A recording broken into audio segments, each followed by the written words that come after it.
মধ্যখানে চাদর টানিয়ে দুই ভাগ করা হয়েছে লাহারি ঘরকে।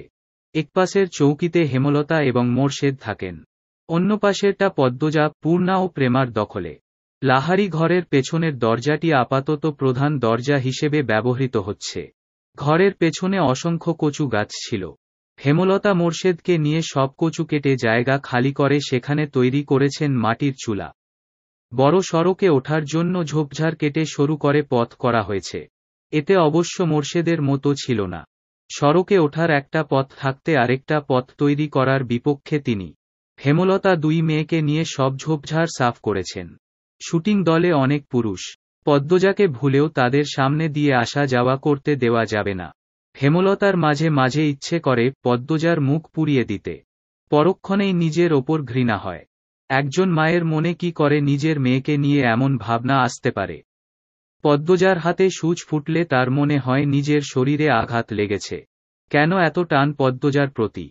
ভেতরে ভেতরে এই প্রশ্নের উত্তর তিনি জানেন, শুধু প্রকাশ পায় না, না জানার ভান ধরে থাকেন।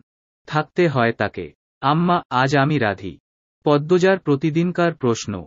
হেমলতা রাঁধতে দেবেন না জানা সত্ত্বেও পদ্মজা প্রতিদিন অনুরোধ করে। হেমলতা বিপদ আপদ ছাড়া পদ্মজাকে রান্নাঘরে পাঠান না। সোনার শরীরে পাতিলের কালি লাগুক চান না তিনি। হেমলতা হাসেন, পদ্মজা মুগ্ধ হয়ে দেখে। হেমলতার বয়স ৩৬। শ্যামলা চেহারা, দাঁতগুলো ধবধবে সাদা, চোখের মণি অন্যদের তুলনার বড় এবং কালো, চোখ দুটিকে পদ্মজার গভীর পুকুর মনে হয়। ছিমছাম গড়ন। পূর্ণা যেন মায়েরই কিশোরী শরীর।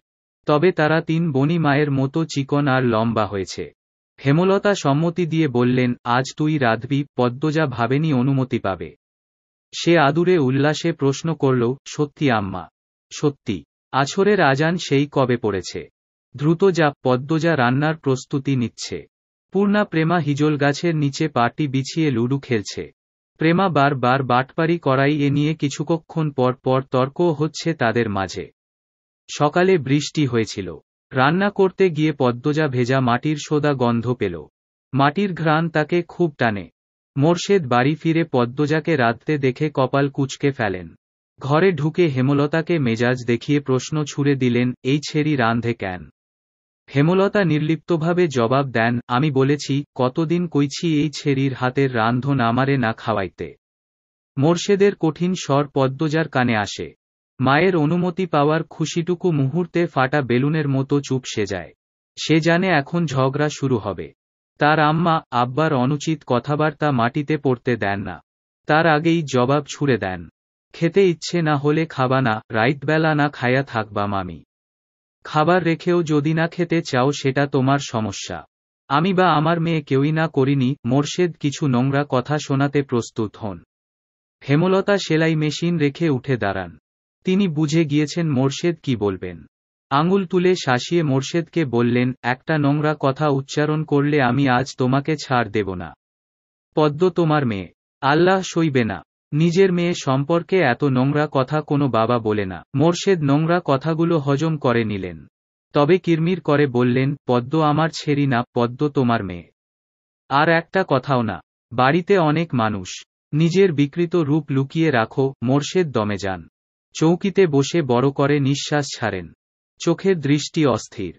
পদ্মজার জন্মের পর থেকেই হেমলতার রূপ পাল্টে গেছে। কিছুতেই এই নারীর সঙ্গে পারা যায় না। অথচ একসময় হেমলতাকে কত মেরেছেন। হেমলতার পিঠে, উরুতে, ঘাড়ে এখনো মারের দাগ আছে। সময় কোন জাদুবলে হেমলতাকে পাল্টে দিল জানা নেই মোর্শেদের। রাতের একটা শ্যুট করে সবাই বিশ্রাম নিচ্ছিল। চিত্রা তখন কথায় কথায় জানালো, মগা যে মেয়েটার কথা বলেছিল তাকে দেখতে লাহারি ঘরে গিয়েছিলাম। চিত্রার কথায় লিখন আগ্রহ পেল না। মেয়েটা কখনো কোনো মেয়ের প্রশংসা করে না। খুঁত খুঁজে বের করে সেটা নিয়ে আলোচনা করতে তার ভীষণ আগ্রহ। নিজেকে সে খুঁতহীন সেরা সুন্দরী মনে করে। মেয়েটার নাম পদ্মজা। মগা পুরো নামটা যেন কি। চিত্রা ওর সঙ্গে কথা বললে মগা খুব লজ্জা পায়। এখনো পেল। লাজুক ভঙ্গিতে জবাব দিল, উম্মে পদ্মজা। হ্যাঁ, উম্মে পদ্মজা। চিত্রার পাশ থেকে সেলিনা পারভিন প্রশ্ন করলেন, কি নিয়ে আলাপ হচ্ছে? সেলিনা পারভিন চলমান চলচ্চিত্রে চিত্রার মায়ের অভিনয় করছেন। চিত্রা বলল, এই বাড়ির মালিক যিনি, উনার বড় মেয়ের কথা বলছি। এমন সুন্দর মুখ আমি দুটি দেখিনি। মেয়েটার মুখ দেখলেই বুকের ভেতর নিকষিত বিশুদ্ধ ভালো লাগার জন্ম হবে। ভগবান এত শ্রী দিয়েছেন মেয়েটাকে। হতবাক হয়ে গেল লিখনসহ উপস্থিত প্রত্যেকে। চিত্রার মুখে অন্য নারীর প্রশংসা। অবিশ্বাস্য। সবাইকে অবাক হয়ে তাকাতে দেখে বিব্রতবোধ করল চিত্রা। গলার জোর বাড়িয়ে বলল, সত্যি বলছি, সন্ন্যাসী ছাড়া কোনো পুরুষ এই মেয়েকে উপেক্ষা করতে পারবে না। পদ্মজাকে নিয়ে বেশ খানিকক্ষণ আলোচনা চলল তাদের মাঝে। আগ্রহ বেশি দেখালো লিখন, কিন্তু যখন শুনল পদ্মজার 16 বছর তখন দমে গেল।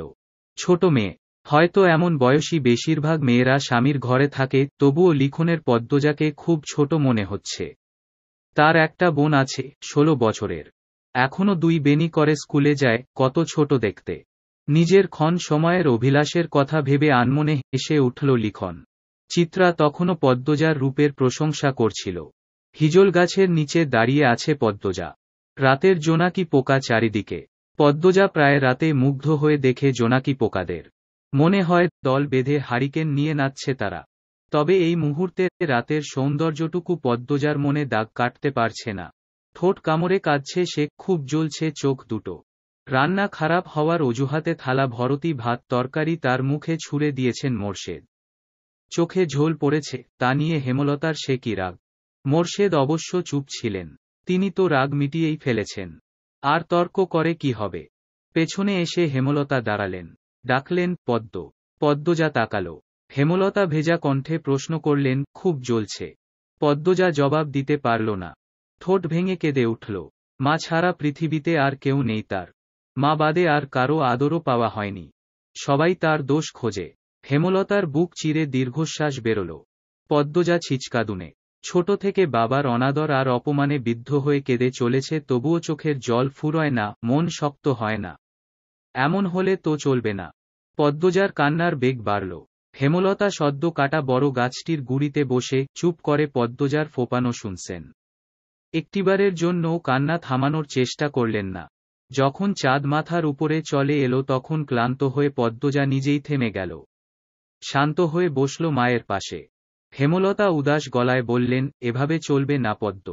পদ্মজা মায়ের দিকে তাকাল। হেমলতা বললেন, শোয়ান পদ্ম, কেউ আঘাত করলে কাঁদতে নেই। কারণ মানুষ আঘাত করে কাঁদানোর জন্যই। যখন উদ্দেশ্য সফল হয়ে যায় তখন তারা শান্তি পায়। যে তোকে আঘাত করল তাকে কেন তুই শান্তি দিবি? শক্ত থাকবি, বুঝিয়ে দিবি তুই এত দুর্বল না। যাকে তাকে পাত্তা দিস না। হাজার কষ্টেও কাঁদবি না। কান্না সাময়িক সময়ের জন্য মন হালকা করে, পুরোপুরি নয়। যে তোকে আঘাত করবে তাকে তুই তোর চাল চলন দিয়ে ছিন্নভিন্ন করে দিবি। তখন তার মুখটা দেখে তোর যে শান্তিটা হবে সেটা কান্না করার পর হবে না। এই শান্তি স্থায়ী। হেমলতার কথা পদ্মজার ওপর প্রভাব ফেলল না। সে করুণ স্বরে বলল, কিন্তু আব্বার ব্যবহার আমার সহ্য হয় না আম্মা। আমার সঙ্গে কেন এমন করে আব্বা? তাকে কখনো সামনাসামনি আব্বা ডাকার সুযোগ পেয়েছিস? পাসনি। তবুও কেন আব্বা আব্বা করিস? তুইও তাকে পাত্তা দিবি না। তুমি খুব কঠিন আম্মা, তোকেও হতে হবে। আব্বা কেন এমন করে আম্মা? আমি কি আব্বার মেয়ে না?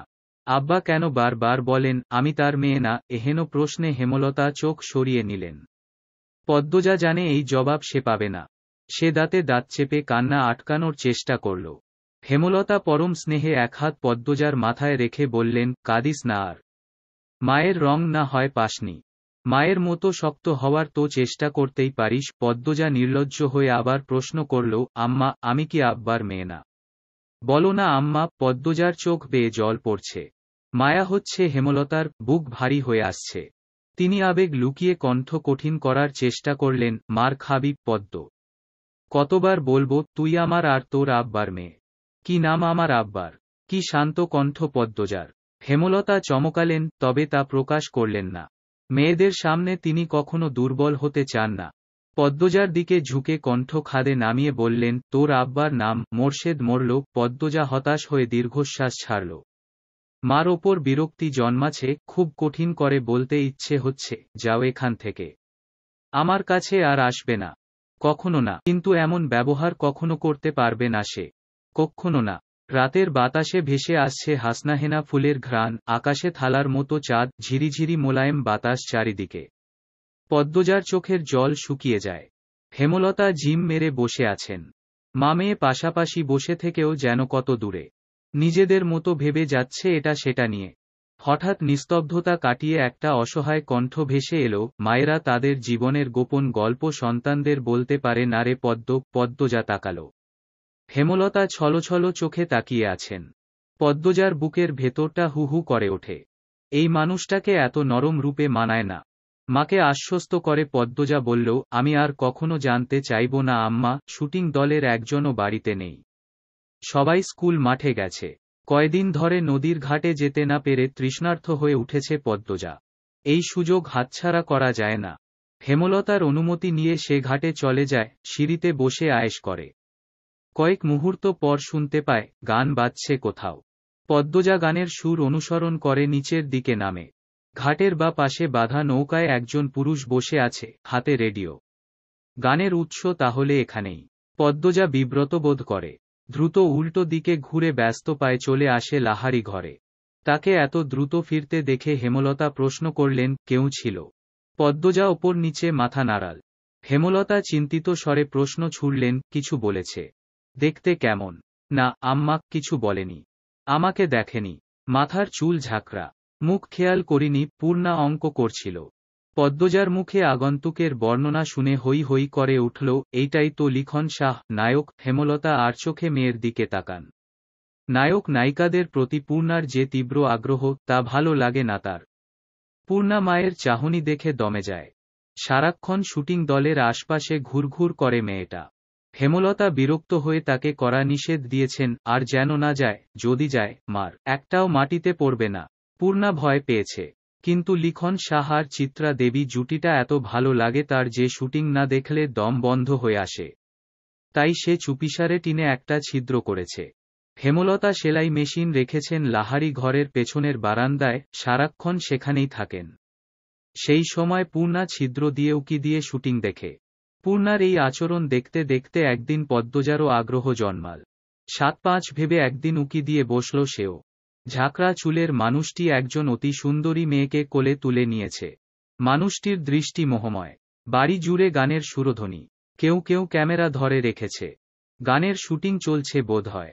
অদ্ভুত ঠেকেছে পদ্মজার। লজ্জা পেয়ে চোখ সরিয়ে নিল সে।